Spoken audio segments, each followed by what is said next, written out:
Shalom sahabatku, mari kita siapkan hati kita untuk dapat merenungkan kebenaran firman-Nya di pagi hari ini, yaitu rahasia dari sebuah kerjasama.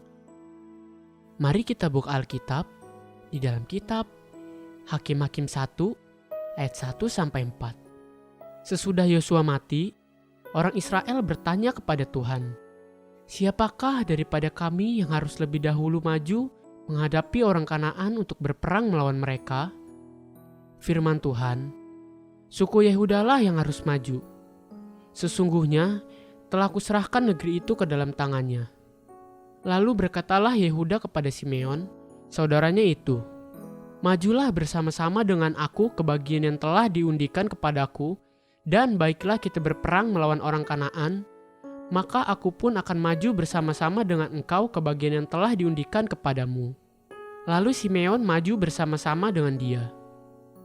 Maka majulah suku Yehuda, lalu Tuhan menyerahkan orang Kanaan dan orang Feris ke dalam tangan mereka, dan mereka memukul kalah orang-orang itu dekat Bezek, 10.000 orang banyaknya.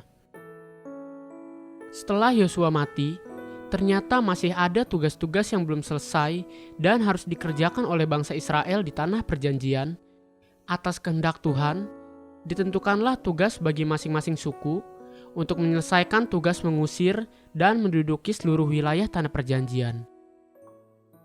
Tiba giliran pertama adalah tugas untuk mengusir orang-orang Kanaan, dan tugas pertama ini jatuh keputusan Tuhan kepada suku Yehuda. Kemudian ada satu perkara menarik yang dilakukan oleh suku Yehuda. Coba simak kembali baik-baik. Hakim-Hakim 1 ayat 3. Lalu berkatalah Yehuda kepada Simeon, saudaranya itu, "Majulah bersama-sama dengan aku ke bagian yang telah diundikan kepadaku, dan baiklah kita berperang melawan orang Kanaan, maka aku pun akan maju bersama-sama dengan engkau ke bagian yang telah diundikan kepadamu." Lalu Simeon maju bersama-sama dengan dia.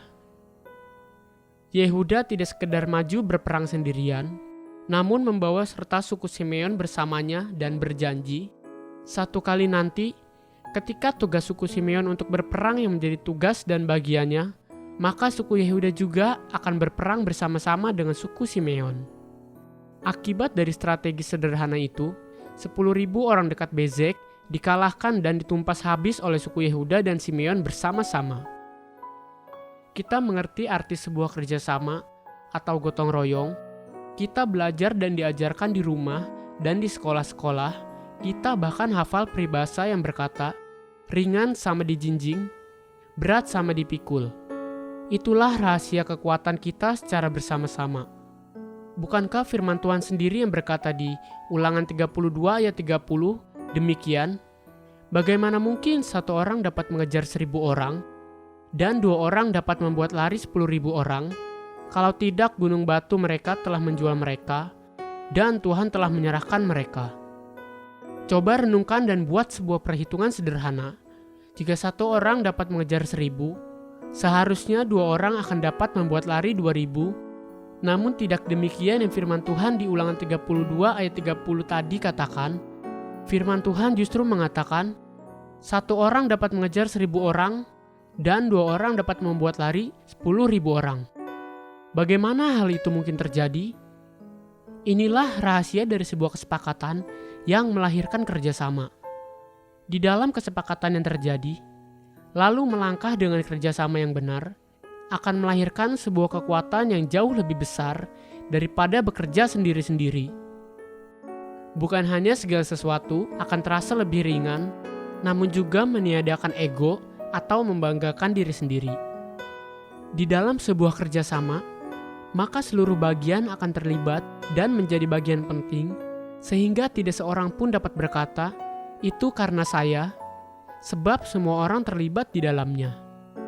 Seperti sebuah kata-kata bijak yang berkata, "In a team, there is no I."